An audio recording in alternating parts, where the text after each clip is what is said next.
Punagaki, Abskani Bikani. Hello, everybody. My name is Leah Wetzel from the Blackfoot Nation. I'm here in the Abskani Bikani band of our nation.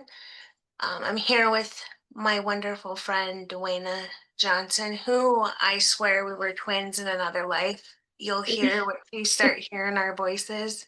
I got the honor to meet Duana when I was doing a panel under another organization that I worked for.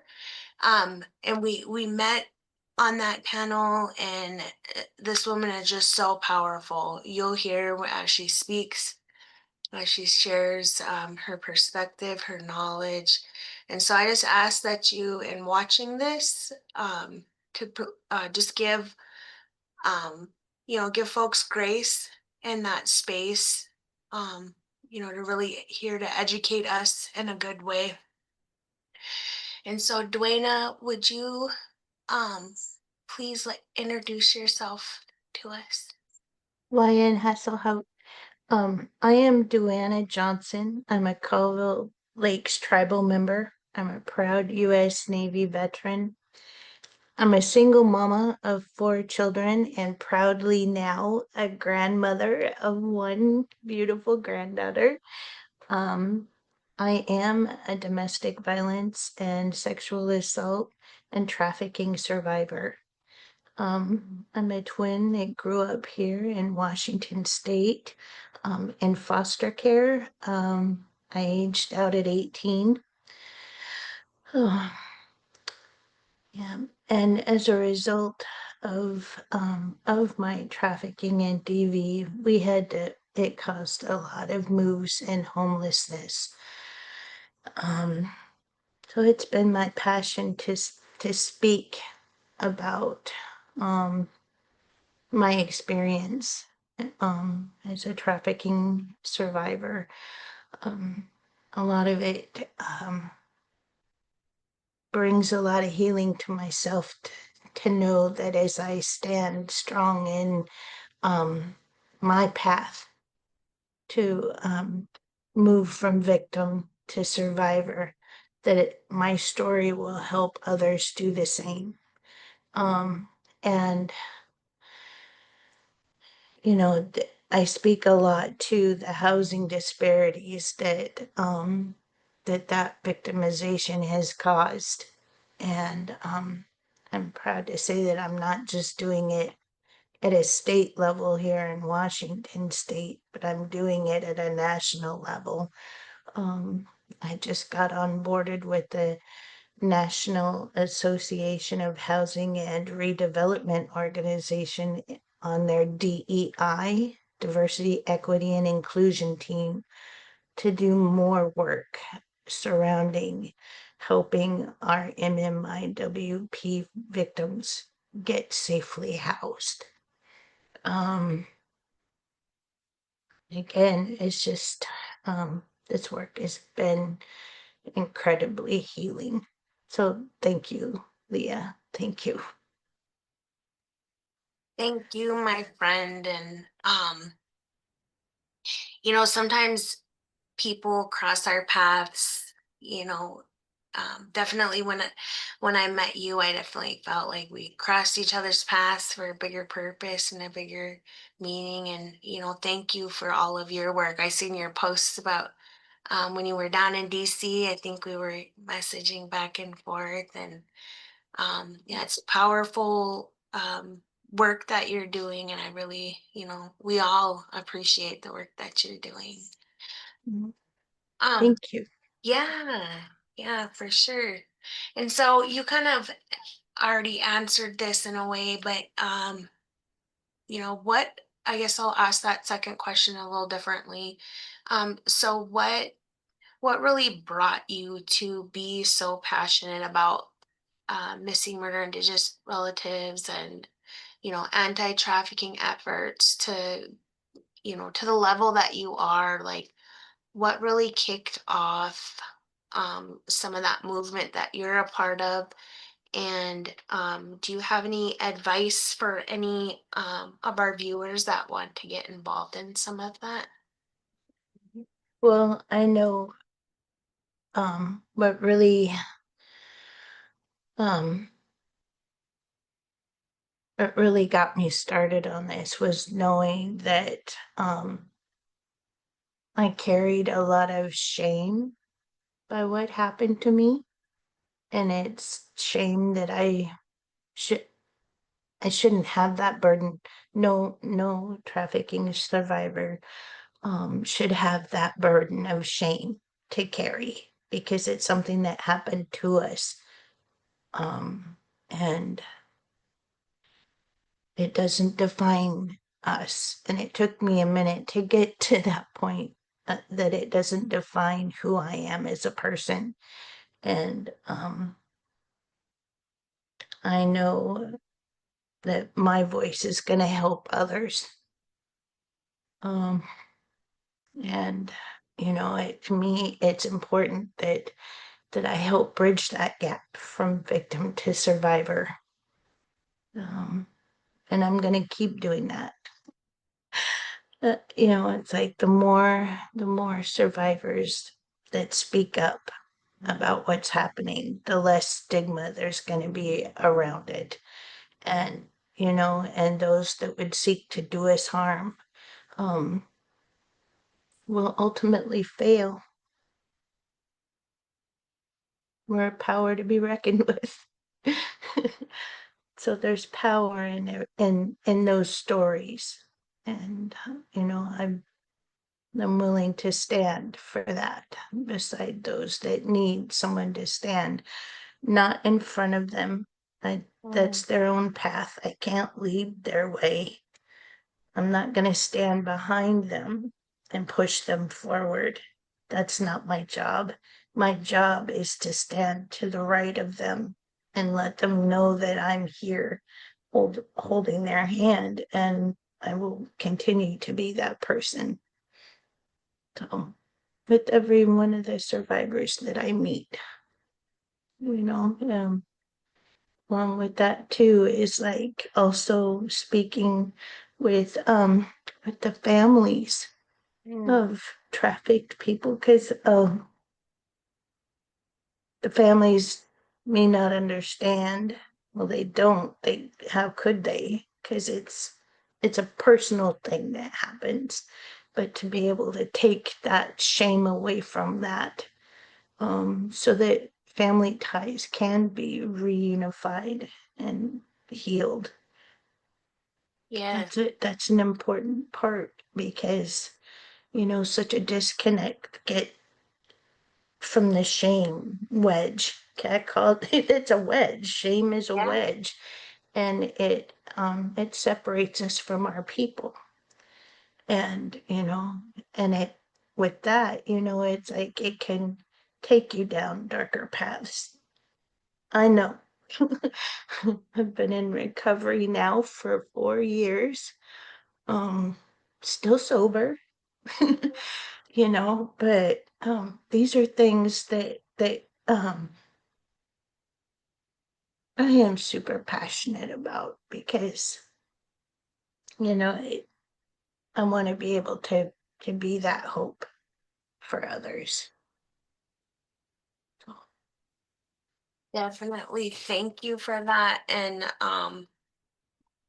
I can tell you, just as you've heard some of my story as a fellow survivor myself.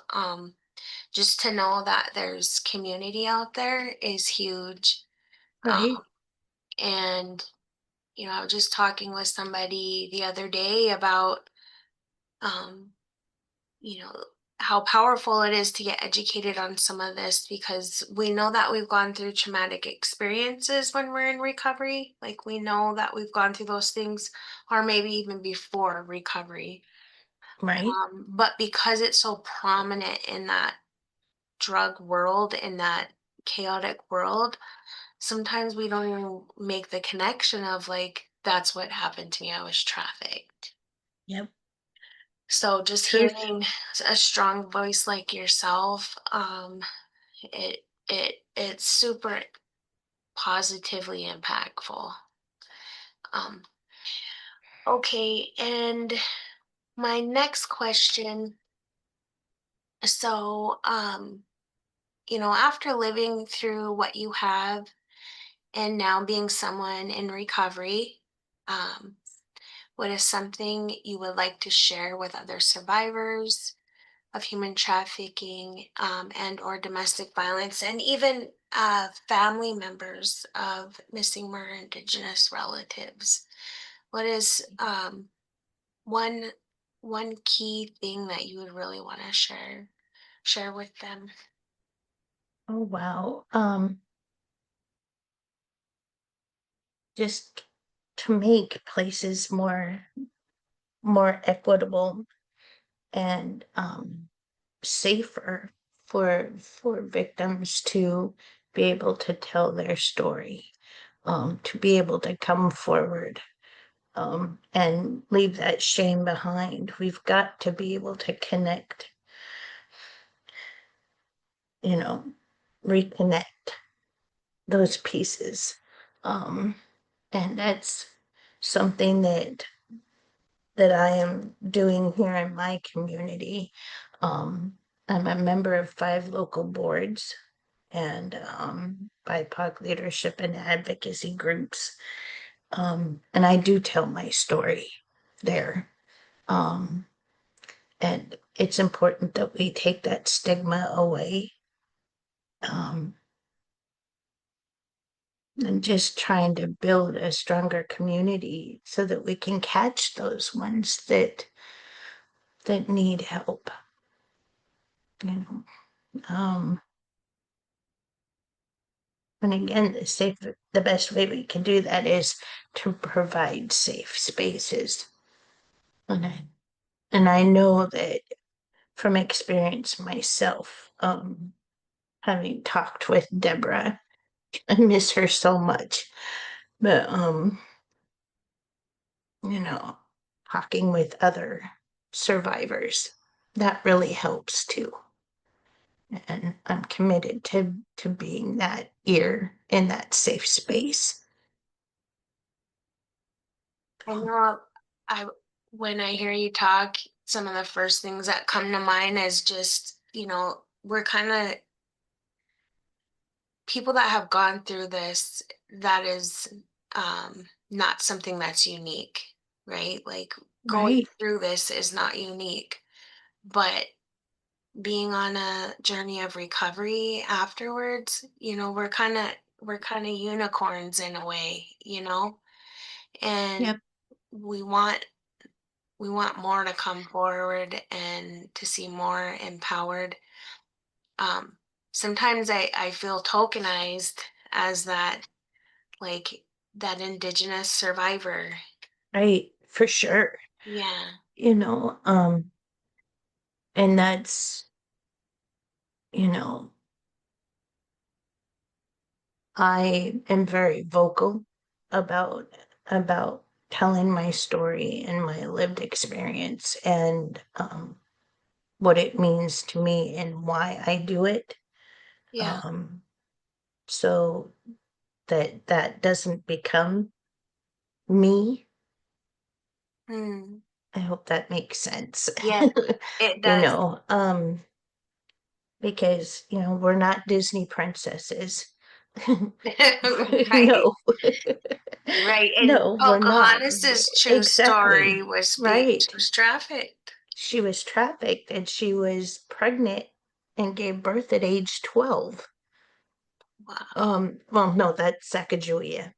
I got that backwards. That was Sacagawea. But she was like Um, she was 14. she was 12 when she got married to that trapper who already had 4 indigenous wives. Wow, I didn't know Yeah, that. That's yeah, Sacagawea. Oh, yeah. wow. I'll send you that because I did a speech at PSU on specifically on that Wow, yes, misnomer and misrepresentation of history. Yeah.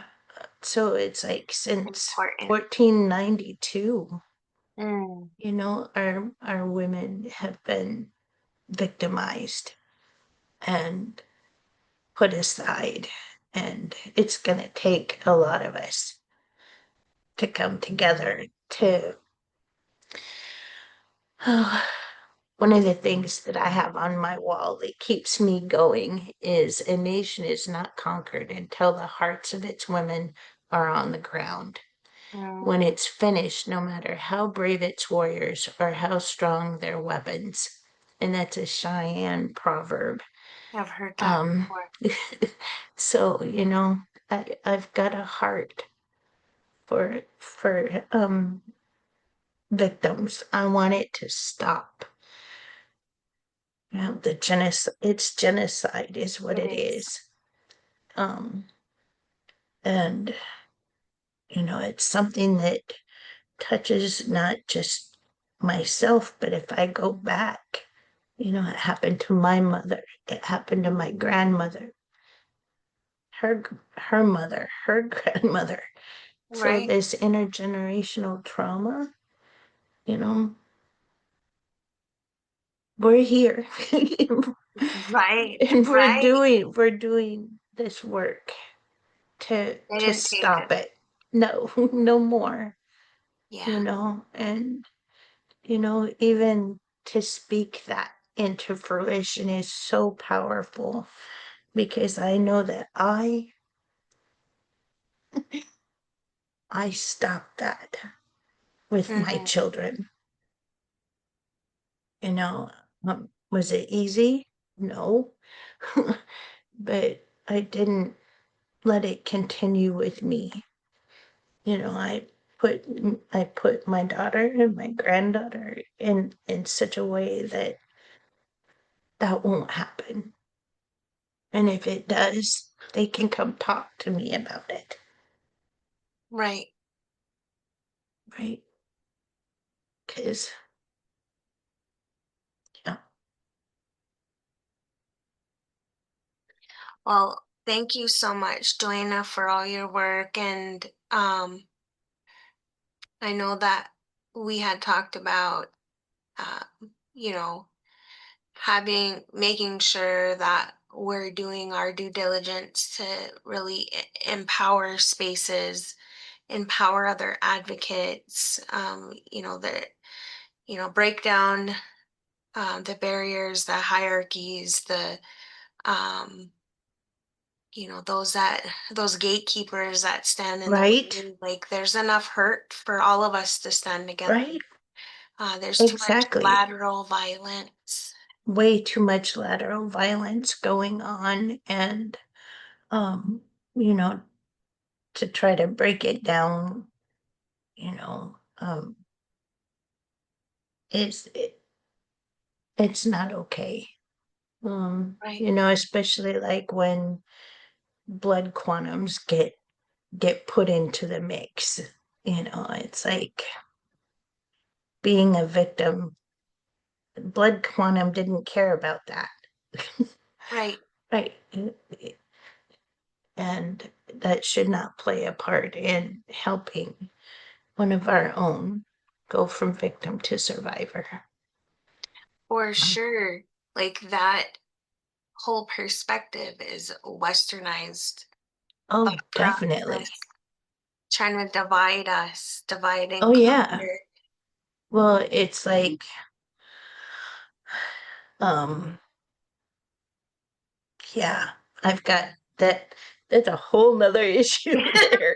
That's But a yeah, whole but other right, recording. right. But that definitely plays a huge part in a lot of victims not wanting to come forward and seek the help that they should be receiving from our tribal entities, from you know other tribal members.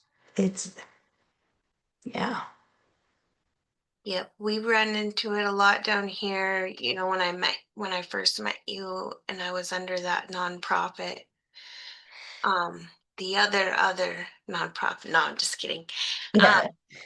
but we're running into where, you know, in some cases people were causing people more harm than good. And Yeah, um, you know but and but doing what you're doing, you know, by you developing the pathways that you have, taking your voice to the level that you have, you're making a way for the rest of us to come behind you. And like you said, aside you, Yeah. like we're in this together. And I'm really grateful for your leadership. And when I see you Mm. win and you make it to DC to speak on our behalf, it's like we're all winning.